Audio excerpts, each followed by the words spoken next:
Assalamualaikum warahmatullahi wabarakatuh. A'udzu billahi minasyaitonir rajim. Bismillahirrahmanirrahim. Alhamdulillah wassalatu wassalamu ala sayyidina Rasulillah Muhammad ibn Abdillah kasyifin ni'mati wa syafil ummah wa ala alihi wa sahbihi wa mawalah. Amma ba'du.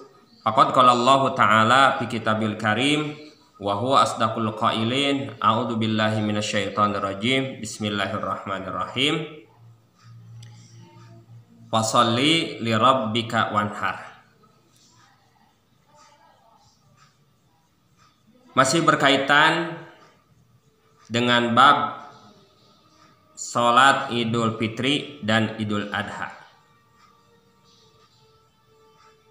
Dijelaskan di dalam kitab Fiqhus Sunnah bahwa sholat 2 hari raya, yaitu sholat Idul Fitri dan Idul Adha, disyariatkan pada tahun pertama dari hijrahnya Rasulullah Sallallahu Alaihi Wasallam,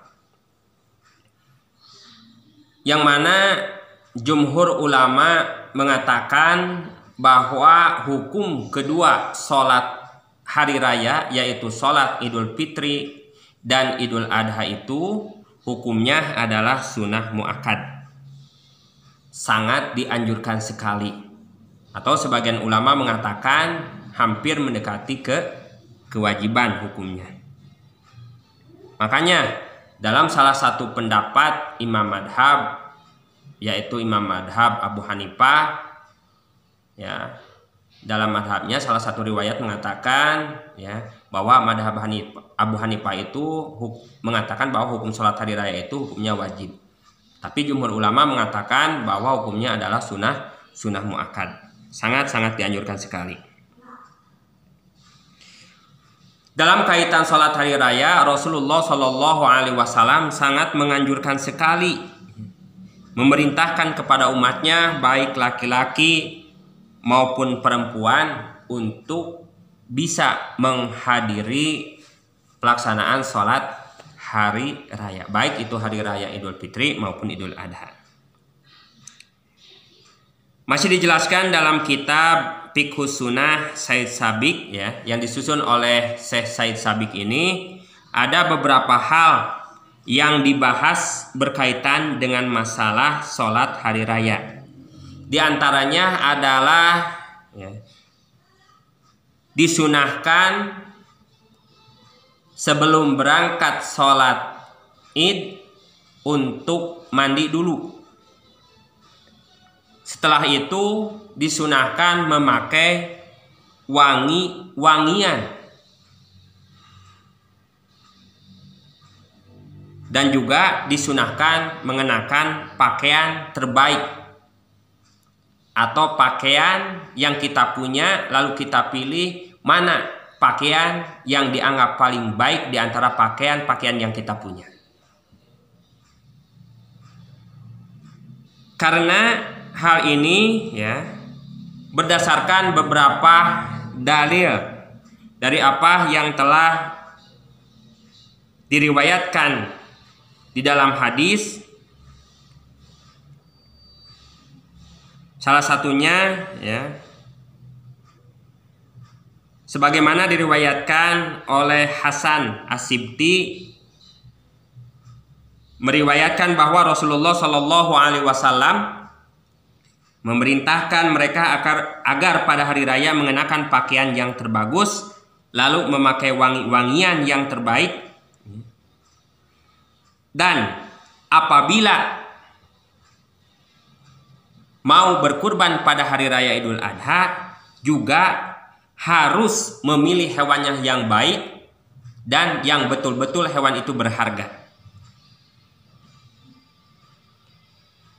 Ini sumbernya, ya, dari kitab Badai Al-Matan fi Tartib Musnad Asy-Syafi'i jilid 1 halaman 169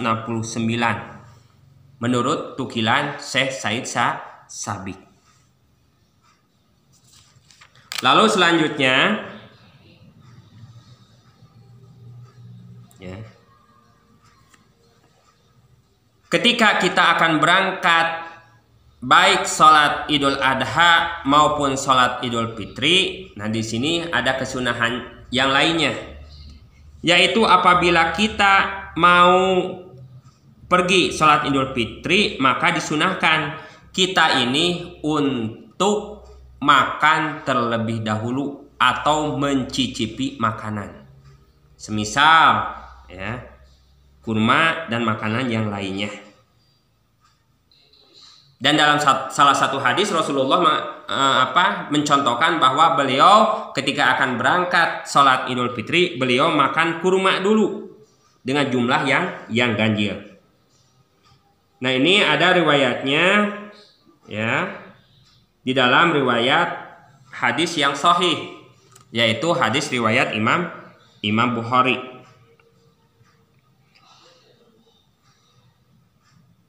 Salah satunya adalah juga diriwayatkan ya di dalam kitab hadis Tirmizi, yang mana Buraidah meriwayatkan bahwa Nabi Muhammad Shallallahu Alaihi Wasallam tidak berangkat pada waktu Idul Fitri ya sebelum makan terlebih dahulu, dan beliau tidak makan pada waktu Idul Adha kecuali setelah pulang dari sholat Idul Adha. Nah, ini hadis riwayat Imam Tirmizi. Mengenai tempat melakukan sholat Id, mana yang paling utama ya, di sini memang terjadi ikhtilaf atau perbedaan pendapat daripada para ulama. Nah, pegangan kita kan madhab Imam Syafi'i ya. Maka dalam kitab-kitab yang berhaluan madhab Imam Syafi'i di sini mengatakan ya sunnah dikerjakan di masjid apabila masjid itu luas, bisa menampung banyak jamaah. Namun apabila tidak menampung jamaah, maka disunahkan di luar atau di lapangan. Sebaliknya sebagian ulama mengatakan sunahnya lebih baik di lapangan, kecuali kalau hujan. Nah, ini baru di masjid untuk pelaksanaan sholat Idul Adha dan Idul Fitri. Tapi bagi madhab kita ya, kalau masjid masih bisa menampung jamaah, maka lebih baik di masjid. Selanjutnya para wanita ya, anak-anak dianjurkan untuk menghadiri pelaksanaan sholat Id. Yang tentunya apabila kita membawa anak-anak ke tempat sholat Id-nya, kita harus bisa mengatur supaya anak-anak kita ini tidak ribut, tidak mengganggu jalannya pelaksanaan sholat Idul Adha atau Idul Fitri. Juga ya, ketika kita akan berangkat sholat Idul Fitri atau Idul Adha, harus melewati jalan yang berbeda. Misalkan ketika kita berangkat ke tempat sholat Id itu memakai jalan yang arahnya misalkan ke utara ya, ke arah masjid misalkan, tapi kembalinya ya harus beda jalan, tidak lagi jalan yang tadi kita lalui ya ketika kita berangkat sholat Idul Fitri atau Idul Adha.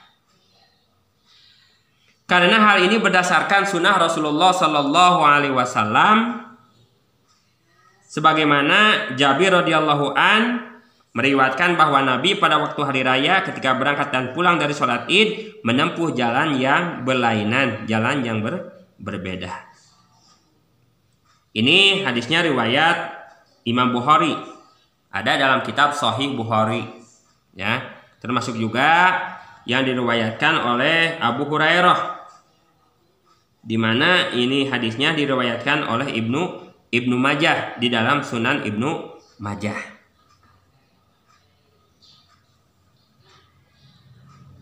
Dan juga ya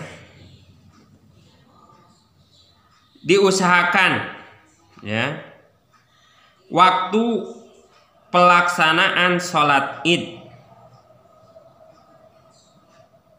yaitu dimulainya ketika mulai terbitnya matahari setinggi kira-kira 3 meter dan berakhir apabila matahari telah tergelincir. Ahmad bin Hasan Bana meriwayatkan dari Jundab, Rasulullah Shallallahu Alaihi Wasallam sholat Idul Fitri bersama kami ketika posisi matahari tingginya kira-kira 2 penggalah, dan sholat Idul Adha ketika posisi matahari tingginya kira-kira 1 penggalah. Jadi intinya ya, sunnah ketika sholat Idul Adha ini ya, waktunya disegerakan. Dan sunahnya untuk Idul Fitri waktunya diundur. Nah ini yang berkaitan dengan pelaksanaan sholat id, baik Idul Fitri maupun Idul Adha.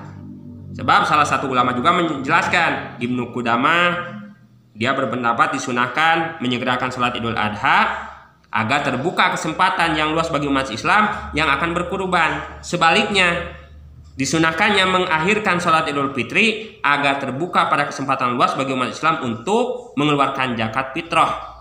Dalam hal ini saya tidak mengetahui adanya perselisihan pendapat di kalangan para ulama. Memang kebanyakan jumhur ulama mengatakan seperti itu. Para pendengar dimanapun berada ya, di dalam pelaksanaan sholat Idul Adha dan Idul Fitri tidak ada adzan atau iqomah. Sebagaimana ketika kita mau memulai sholat wajib, kan didahului dulu oleh adzan dan iqomah. Ini cukup dengan panggilan as-sholatu jami'ah atau yang serupanya. Ya, jadi tidak ada adzan dan iqomah. Mudah-mudahan ini bermanfaat, khusus bagi saya pribadi, umumnya bagi yang mendengarkan.